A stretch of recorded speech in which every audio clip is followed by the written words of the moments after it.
We also did not think we were making a weird episode. We just watched Chip and Dale and then said, we need to balance this out. Yeah. It's not that Chip and Dale is bad. No. I can see why the internet is enjoying it. It's just a fine movie. It's just very, very middle of the road.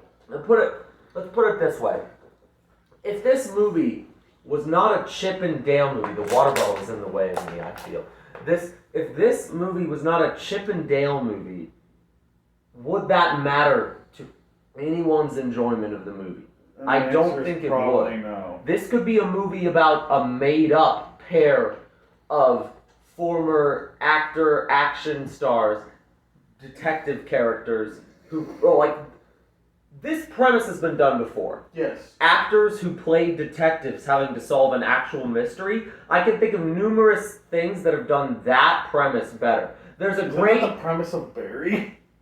No, the premise of Barry is a hitman wants to be an actor. Okay, well, we'll say so. But it's almost kind of like flipping it.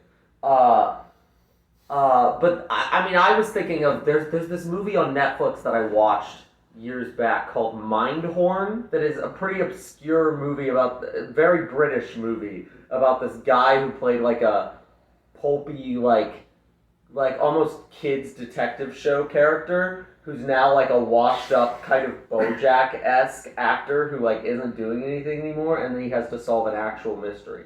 That's a way better version of this. Chip and Dale in this movie are the worst part of the Chip and Dale movie. Yeah, because they're not like. Well, they tie into a bigger issue where it's just the writing of this movie is really bad. It's just It's like written by members of the Lonely Island, and you can kind of tell because in a lot of ways it feels like it's written like a long series of YouTube sketches, yes, rather than with like a really threadbare narrative connecting them. The mystery is not very interesting.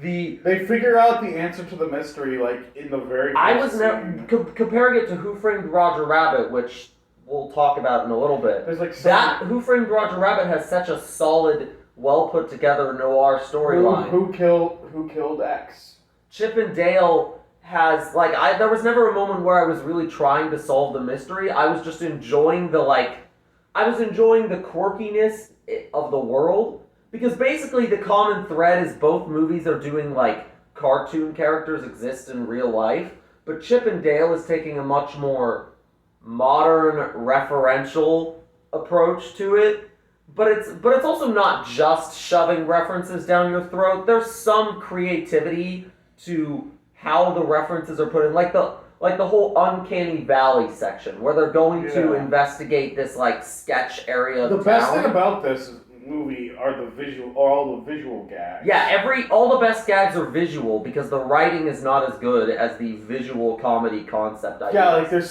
so many great jokes, like the Uncanny Valley. Uncanny Valley being a town where all the people with the weird Polar Express animation style go to. They like describe it as like realistic enough to look realistic, but not realistic enough to not look uncanny. Yeah, or even simple things like the detective, or not the detective, or simple things like the police chief being a stop motion putty character,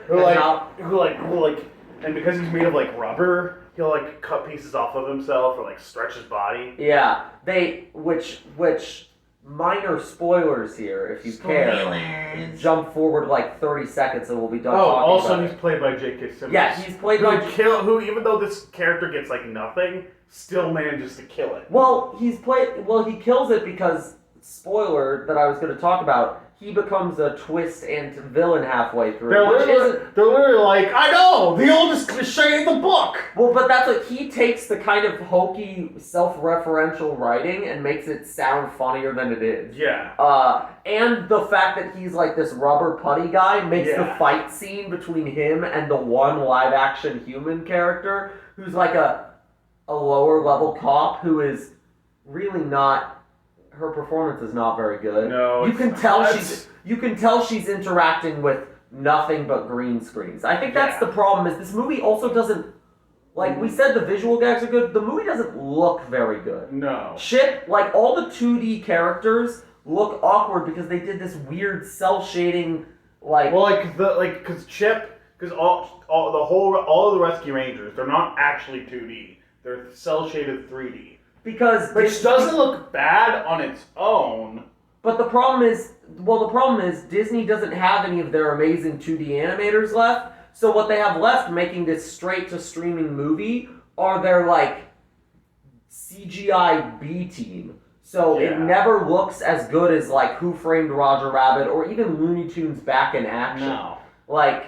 And, like, the background characters who are 2D, they look fine. Yeah. Like, they look like they belong. They look like they belong there about as well as anyone else in this movie.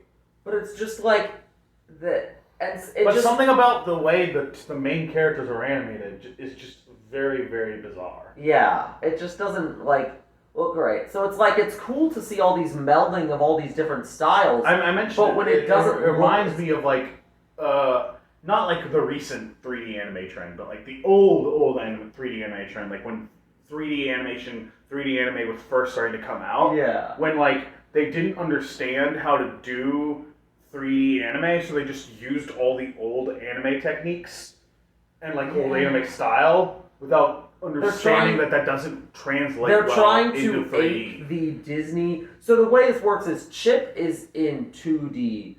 Dale is in 3D, and this is years after they've been in their show. I guess we should explain the basic premise of the show. That in this, Chip and Dale are actors who played characters on the show Chip and Dale Rescue Rangers. But then Dale was getting a pilot for a spy show. The breakup so that for them, causes them to break up. The breakup for them is like one scene. It's the most cliche boilerplate breakup reason imaginable. And making these characters actors who were in a show when they were younger robs them of any characterization really that they could have plucked from the show, and instead leaves them as these blank slate characters where Chip's supposed to be the jaded, sardonic one. But he's not very jaded and he's not very sardonic. And Dale's supposed to be the, like, stuck-up, washed-up Hollywood celebrity. But he's not very stuck-up and he's not very washed-up. He's just kind of obnoxious and, like... And Chip's just kind of an asshole. And, yeah, and neither of the characters are cynical enough for it to be, like, a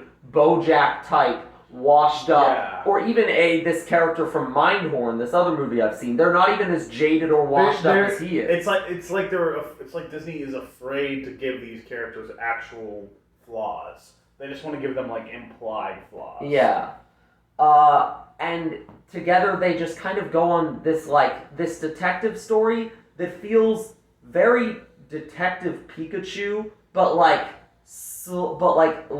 interesting. Which Detective Pikachu already kind of has Detective Pikachu already has the problem where the most interesting part is not the mystery, but seeing all the Pokemon. And this movie has that, but even worse. Where the most interesting part is seeing all the cameos and animation style. Ugly Sonic in the movie, which I'm sure you see all over social media. I can't believe Ugly Sonic is like one of the best parts of the Ugly movie. Sonic gets more screen time than some of the Rescue Rangers. He's in 3 scenes. He's in more scenes than Gadget is. Yeah. Like... He's on screen more than Gadget is. And it's just like, this movie doesn't... And I'm not like a Chip and Dale fan. I've never seen the show. I don't even think... I've seen a couple of episodes, but I don't think I've seen it all the way through. It's almost like, why even use Chip and Dale and the Rescue Rangers for this movie where absolutely nothing about it demands that they use Chip and Dale, the Rescue Rangers. Like I said, they could have just made up detective characters. And their personalities, from what I can tell, are nothing like they are in the show. I mean, maybe they are, but it's just like, it's the most dumbed down boilerplate versions of like a noir, like buddy cop. It's less noir and more buddy cop, but not like the writing's not quite funny enough. Like Tango and Cash. Yeah. And then like this other thing that irritates me, where it's like the YouTube writing really kicking in, is the amount of times that this movie does the pause the background music for a punchline moment.